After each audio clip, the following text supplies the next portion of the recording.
Sontak ia langsung berlari dan suara wanita ini berubah menjadi suara tawa.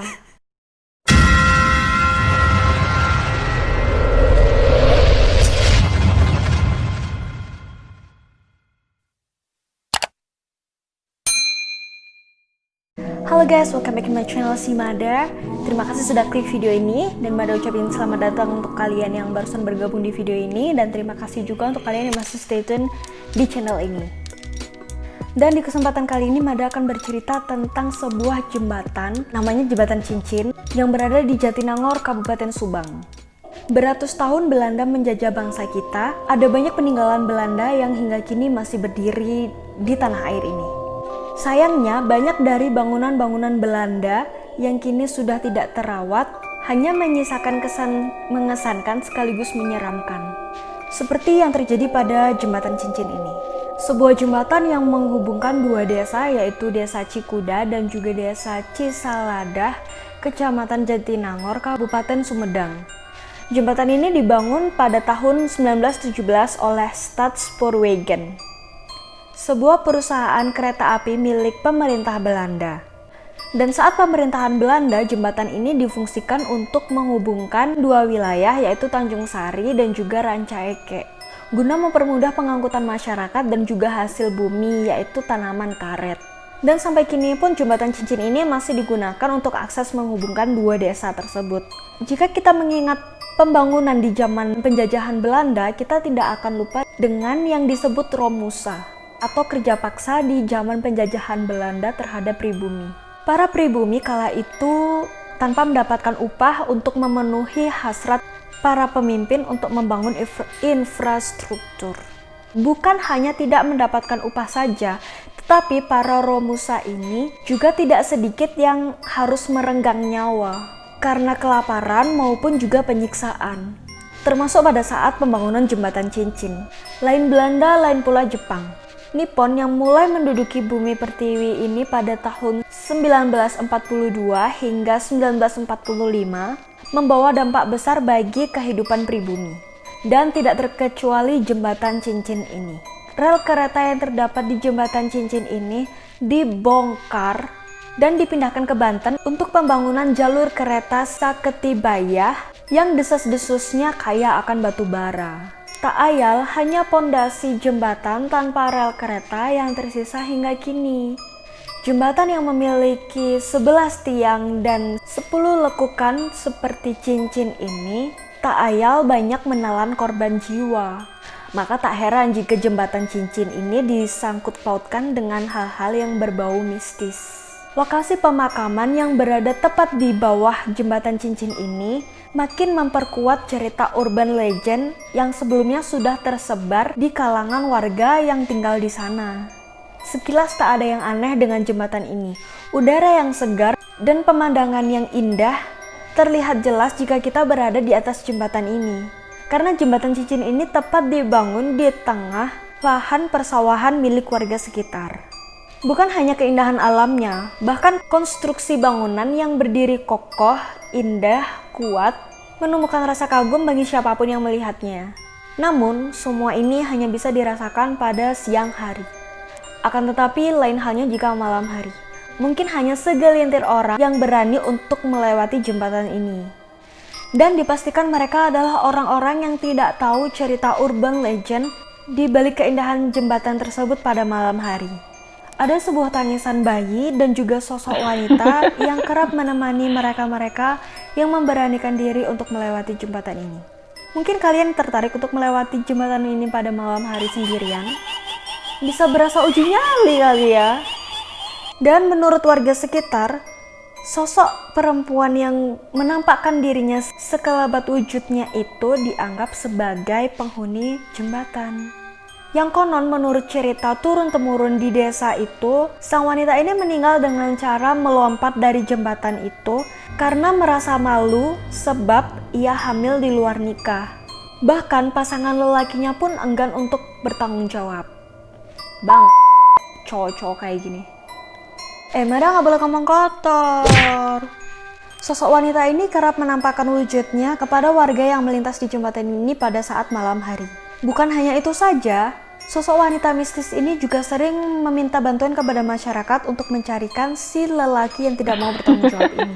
Dan salah seorang warga sekitar pun juga sempat berkata, kalau yang lihat sih sudah banyak, bukan cuma warga sini saja, tapi juga ada mahasiswa dari luar daerah yang sering lewat jembatan ini malam-malam. Karena mereka belum tahu ceritanya, juga banyak yang kewenehan. Nah, kewenehan ini artinya banyak yang lihat ataupun mendengar. Aku nggak tahu juga sih, ini bahasa sana kali ya. Di jembatan cincin ini sering muncul suara-suara aneh. Belum lagi aroma wanginya bunga kumbang di sekitar. Tidak sedikit juga orang-orang yang melintas di jembatan tersebut pada siang maupun malam mengalami hal-hal yang aneh. Seperti merasakan adanya yang menjegal kaki para pejalan kaki, padahal tidak ada akar maupun batu yang terlihat di sepanjang jalan jembatan itu. Masyarakat pun telah mengingatkan para pendatang, khususnya para mahasiswa baru, untuk tidak melamun pada saat melewati jembatan tersebut. Dikhawatirkan akan ada gangguan dari makhluk penunggu jembatan tersebut yang berujung fatal. Dan karena jembatan ini pun juga berdekatan dengan salah satu universitas Unpad. Oke, sekarang Mada akan menceritakan salah satu cerita dari seorang mahasiswa yang pernah melewati jembatan ini. Sebut saja namanya Bambang. Si Mas Bambang ini habis main-main dari kos-kosannya temennya dan mau pulang ke indokosnya dia. Dan dia terpaksa harus melewati jembatan cincin ini seusai azan maghrib berkumandang. Pasalnya, jika dia melewati jalan raya, itu jalannya malah makin muter dan jauh. Jadi, dia memilih untuk melewati jembatan ini. Meski dirinya tahu dan pernah mendengar cerita-cerita mistis yang beredar di sekitaran jembatan cincin ini. Dan akhirnya Mas Bambang pun melewati jalan ini. Mas Bambang waktu itu bergumam pada dirinya sendiri untuk menguatkan keberaniannya. Dan ia juga menganggap cerita ini hanyalah sebuah mitos. Ya, untuk biar nggak kebenset sama cerita-cerita mistisnya. Namun pada saat melewati jembatan ini, Mas Bambang pun tiba-tiba kejadian yang tak ia harapkan pun terjadi. Pada saat ia melangkahkan kaki pertama ke jembatan ini, seusai azan maghrib berkumandang, ia mencium wangi kembang yang sangat menyengat. Sontak ini membuat bulu kuduk Mas Bambang semakin gak karuan dan perasaannya pun juga semakin takut. Dan pikirannya pun mulai bercampur aduk di benaknya. Saat itu Mas Bambang hanya sendirian yang melintas di atas jembatan ini. Tidak heran karena memang warga pun sudah mengetahui cerita ini. Dan ia hanya berharap ada seseorang juga yang menemaninya melintas di jembatan itu. Tapi beneran orang, bukan orang-orangan. Dan tepat di tengah jembatan, bukan menemui pejalan yang juga melintas, dia malah mendengar suara tangisan dari seorang wanita yang amat sangat rintih. Sontak ia langsung berlari dan suara wanita ini berubah menjadi suara tawa. Suara tawa ini yang sangat menyeringai dan identik dengan tawa sesosok kuntilanak, seperti di dalam film-film horor. Ngeri. Nah, begitulah ceritanya dari si Mas Bambang ini, dari pengalaman si Mas Bambang ini. Ya, cukup ngeri sih ya, awalnya nangis tiba-tiba ketawa seperti itu.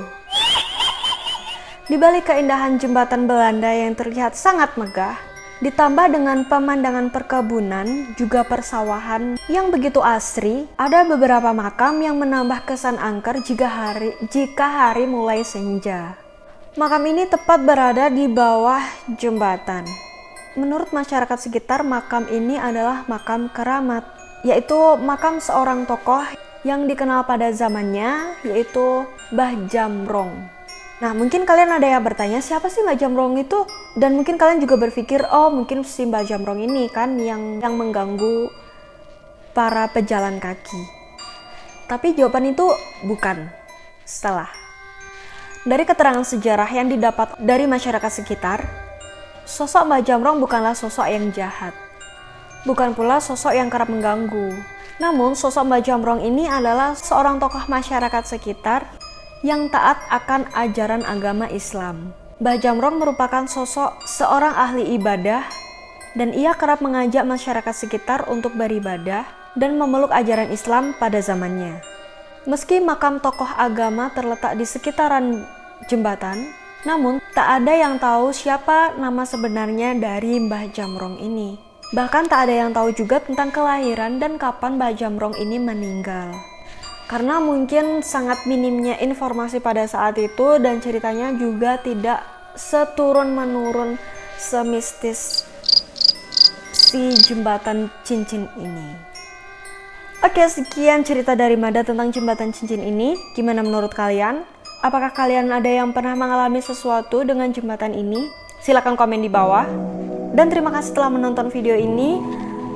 Jika kalian mempunyai saran-saran untuk video selanjutnya, silahkan komen di bawah. Dan jangan lupa tekan tombol like juga subscribe-nya. Dan hidupkan lonceng agar kalian tahu video-video terbaru dari channel Si Mada. Thank you. Bye-bye.